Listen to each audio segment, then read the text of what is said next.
जमीन मामले को लेकर पुलिस इंस्पेक्टर बीबी करपड़ा पर गंभीर आरोप। अर्जन ढगल ने पीआई करपड़ा पर लगाए आरोप।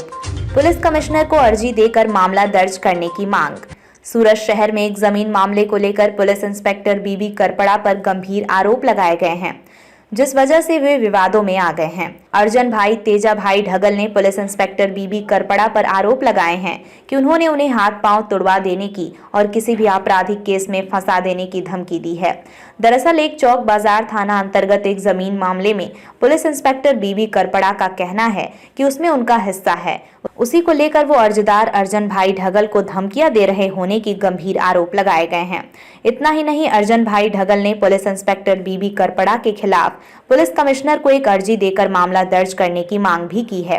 उनके साथ पुलिस इंस्पेक्टर बीबी करपड़ा किस तरह से पेश आए, उन्हें क्या धमकियां दी, इत्यादि के बारे में उन्होंने खुद बताया। जय हिंद, जय भारत मीडिया मित्रों, हूँ फ्रंटलाइन न्यूज़ चैनल डिरेक्टर અને ખરણીખોર અર્જુન રબારી। ખરણીખોર એટલે કે અલથાણ પોલીસ સ્ટેશન અંદર ફરજ બજાવતા પીઆઈ બાબુભાઈ ભીમજીભાઈ કરપડા, જેની હાલમાં પોતાનો આલિશાન બંગલો બનાવવા માટે જે અલથાણ પોલીસ સ્ટેશનમાં જે સામાન આવતો હતો બારોબાર પોતાનો બંગલો બનાવવા માટે પહોંચાડતા હતા, એ બદલ આ બાબુભાઈ ભીમજીભાઈ કરપડાની કંટ્રોલ રૂમમાં બદલી કરવામાં આવી। આ બાબુભાઈ ભીમજીભાઈ કરપડાએ મારું નામ ખરણીખોર રાખ્યું છે।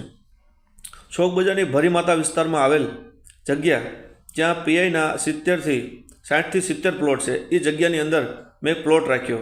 આ પ્લોટ રાખ્યો એટલે આ પીઆઈનો મારા પર ફોન આવ્યો અને ફોનમાં મને કીધું કે આ જગ્યા મારી છે, આ જગ્યાવાળો મારો માણસ છે, આ જગ્યામાં મારો ભાગ છે, તો આ જગ્યા પરથી ચાલ્યો જા। એ ફોન રેકોર્ડિંગ સહિત મેં કમિશનર સાહેબમાં અરજી કરી કે અલથાણમાં બેઠા બેઠા ચોક બજાર વિસ્તારની જગ્યાનો વહીવટ આ પીઆઈ કરે છે। એ અરજી બાબતે હું કમિશનર કચેરીમાં નિવેદન આપવા ગયો। નિવેદન આપીને બહાર આવ્યો ત્યારે પણ મને કમિશનર કચેરીની નીચે બહાર ધમકી મારવામાં આવી કે આ તારી અરજીથી કશું થવાનું નથી। આવી મારા ઉપર એક નહીં પણ 1000 અરજીઓ છે, પણ કંઈ મને ફરક પડ્યો નથી। પછી ત્યાંથી કમિશનર કચેરીથી હું ચાલ્યો ગયો અને આ મારી અરજીના 1 થી 1.5 મહિના પછી મારા ઉપર આઈપીસીની 511 કલમોમાંથી જેને સારી કલમો લાગે એ સારામાં સારી કલમો મારા ઉપર નાખી અને ગુનો દાખલ કરવામાં આવ્યો। એટલેથી અટક્યા વગર જે એના પોતાના લાગતા વળગતા અધિકારીઓ અને લાગતા વળગતા પોલીસ સ્ટેશનમાં જઈ જે માણસને ક્યારે જોયો ના હોય, જે માણસને જોયો ઓળખતા ન હોય, અત્યાર સુધી મળ્યા ન હોય, એ માણસને કન્વિન્સ કરી એ પીઆઈ બાબુભાઈ ભીમજીભાઈ કરપડા અને પોતાનો વચેટિયો વહીવટદાર અને બિટકોઇન કૌભાંડી કિરીટવાળા મળી અને ઉચ્ચ અધિકારીઓ સાથે મીઠી મીઠી વાતો કરી, પોતાની સારી વાતોમાં ના આવે તો લાખો રૂપિયાનો વહીવટ કરી, કોઈ પણ નોટિસ વગર, કોઈ પણ પુરાવા વગર, કોઈ પણ આપણે માણસને જોયો ના હોય છતાં પણ આ પીઆઈ બાબુભાઈ ભીમજીભાઈ કરપડાનો વચેટિયો બિટકોઇન કૌભાંડી કિરીટવાળા એક પછી એક એફઆઈઆર દાખલ કરાવે છે। આ પીઆઈ બાબુભાઈ ભીમજીભાઈ કરપડા અને બિટકોઇન કૌભાંડી કિરીટવાળા મળી અને લોકોની કરોડોની જમીનો સિઠ્ઠી સાટાઘાત બનાવી અને પછાઈ પાડેલ છે। જિલ્લો સુરેન્દ્રનગર, તાલુકો મૂળી અને પોતાના હડલા ગામની અંદર પોતે કાયદાકીય બેકઅપ આપી અને એક રબારી સમાજના વ્યક્તિનું પણ હત્યા કરાવેલ।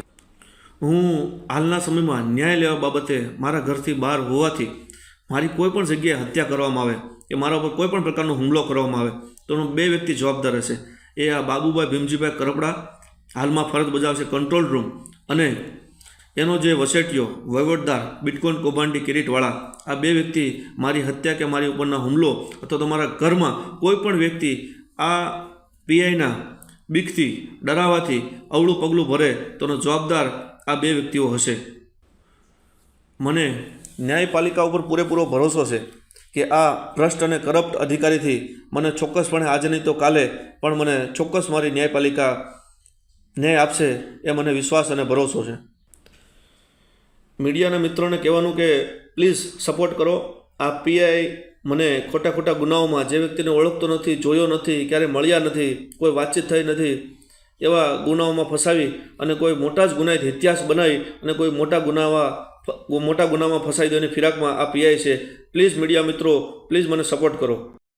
खबरों में अब तक के लिए बस इतना ही। मिलते हैं फिर ऐसे ही बड़ी खबर के साथ। तब तक के लिए नमस्कार और देखते रहिए न्यूज़ जागरूक भारत।